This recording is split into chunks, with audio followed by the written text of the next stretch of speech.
How's the sentiment, on your personal sentiment when it comes to the impeachment? Katulad na yun, in-archive na sa, sa Senate.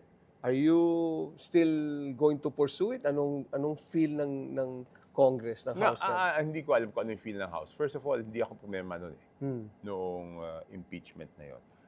Pangalawa, mahirap, kung ako, I avoid, pasensya ka na, Jojo, umiiwas ako magkomento dun sa impeachment kasi masyadong mainit yung issue, di ba? Masyadong mainit.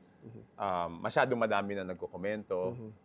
Baka either painitin lang natin yung sitwasyon o lalong malito tao. So, ang point ko is ganito. Total, nag-file na ng motion for reconsideration. Sa akin, hintayin na lang natin kung ano yung final na desisyon ng Korte Suprema. At kung ano yung maging final decision ng Supreme Court, hindi man tayo nag-agree, mukhang, hindi lang mukha, hindi man tayo nag-agree, wala talaga tayong choice. Kasi sa sistema ng gobyerno natin, ang nag-interpreta ng batas is yung Korte Suprema. Kasi yung iba parang, hindi ko alam.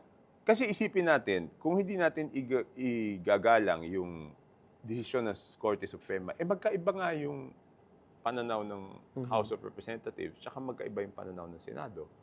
So kung sasabihin natin, ayaw natin igalang, sinong magde-determine kung sinong tama? Wala naman tayong choice, di ba? Ngayon nga kasi Tsaka ang mahalaga doon, we are all for accountability.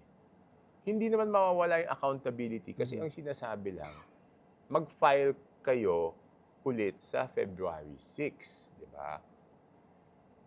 So may accountability. Same complaint. You just wait another year. Same allegations. Mag-intay lang tayo.